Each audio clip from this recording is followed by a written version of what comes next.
All right, welcome back. It's the next edition of the Christmas calendar show. It is December 4th. Bengt, hello.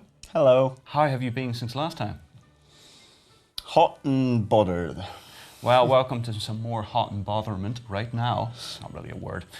We're here talking about crowdfunding today, Kickstarter and all that jazz. It's been an absolute phenomenon this year. Yeah. I think it's probably one of the key things of this year. Really I don't know what the total sum is, but almost like 50 million video games crowdfunding funds has been poured into the industry. And of course we should say that crowdfunding is not something new. It's not a new phenomenon, but it just exploded with Double Fine Adventure this spring. I think it was back in like January, February sometime. They got almost 3 million, 3 million somewhere around there to do what they, initially envisioned like a $450,000 small little thing they might release on PC and iOS. And they sort of had to revisit those ideas and do something a little bit bigger. and during the year, it's just been interesting to see how this phenomenon has grown and how much more everything is like, every Kickstarter you see now that has ambition to sort of rake in a lot of cash. They have the different tiers all set up with different rewards, and there's so much more sophistication to it now than it was just half a year ago. So they really have to offer some sort of incentive other than seeing these titles return being resurrected. I actually thought Double Fine's first one was still one of the best, where they're doing that documentary fly on the wall thing that, well, obviously enough, maybe other developers aren't able to get around to doing. I mean, you'll see T-shirts, pieces of artwork, get your name in the game. But the idea of actually fly on the wall documentary about the game being put together, I think is one of the most intriguing things. Certainly Double Fine's.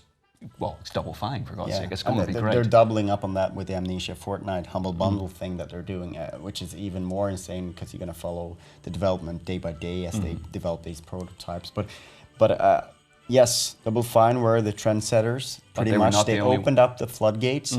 But I think there were a lot of other different interesting things. And if we, the highest earner of the year, if you take the video game category, is actually. Oh yeah. Oh yeah. Oh yeah. Oh yeah. Oh yeah. And it's also probably the riskiest one that I can't imagine a more risky proposition. Brand new console. Hey, we're gonna do a new console. It's gonna be open, which is big risk, and it's gonna cost just $99. And we have nothing signed. We have no games to tell you about, but please support us. It sounds interesting. Yeah. I mean, it definitely sounds intriguing. And like you said, having an open platform as well sounds like the floodgates will open for all these indie developers jumping on board and everything like that. But like and also you have to see that a lot of other Kickstarter games have sort of said that they have had stretch goals like we'll put it out on Ouya if we reach this goal, and that's obviously sort of trying to sort of see that there are supporters for Ouya here. If you want that game on your platform, support us as well, because it's a smart thing to do. But do you think we're going to see it? I think we're going to see something. I'm not sure that everyone's going to be happy with it, because it is a risky proposition, and we haven't seen like an indie console. I mean, I don't know how long. Yeah, so or like E3DO maybe. Last one. So that's going to be very interesting, and I understand we're talking a lot here, so we need to speed along. There's been a lot of big other games as well, and they all got something in common. They got like a big name, a big franchise, something that's been forgotten, something that maybe traditional publishers don't want to put their hands on. Games like Wasteland 2, and games like Project Eternity, and like Chris Roberts' Star Citizen, which wasn't actually only a Kickstarter, but it was sort of crowdfunded in two ways, both Kickstarter and his own initiative. And that's actually the game that got the most money, like 6.2 million, which is crazy amounts. But then again, if you look at what he's trying to do, 6 million is not a lot of money to do a CryEngine powered sort of multiplayer, online, single player, space sim. Yeah. It's just everything. Let's cram it all in here. It's definitely ambitious. Let's just put it at that.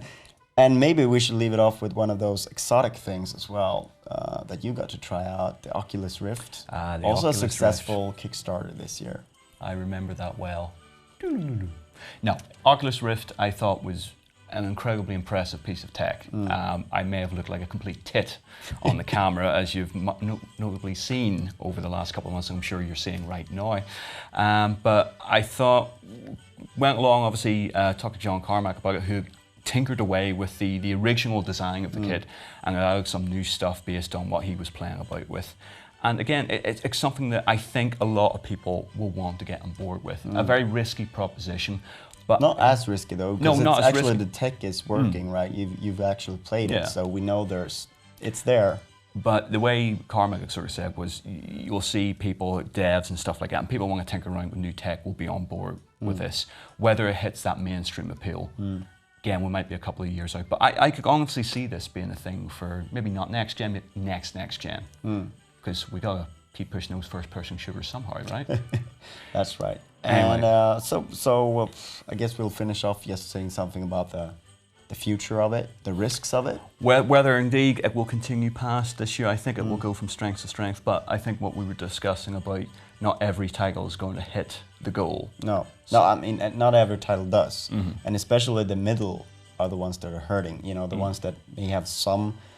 They already have a studio set up, so they have the cost, so they can't do it dirt cheap. And but they don't have the name to sort of bring in the millions.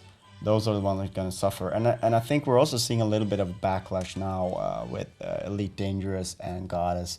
They're not getting funding as quick as some of the others were.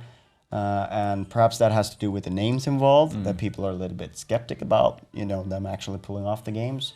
Or something else. Too many, too quick, really. Or maybe it's a little bit Kickstarter fatigue. People don't want to put too much money into games that you don't know if they're coming. They're you know. So that might be. We'll see how it goes. I don't think we'll not be hearing the last of this name anyway. I think Kickstarter will still be with us definitely next year. But as for today, I think that's just wrapping up now. We're straight on to our newest indie darling, as well as Emily with today's competition. So my indie darling is N+ on Xbox 360 because it's an awesome game to play 4-player in your sofa back home, and I don't think it has been mentioned enough, and you better port it to PlayStation 3. Thank you. And my question for you today is, what is the name of the Sega console ToeJam and Earl originally appeared on? As always, write us an email at xmas@gamereactor.eu with the answer in the subject line.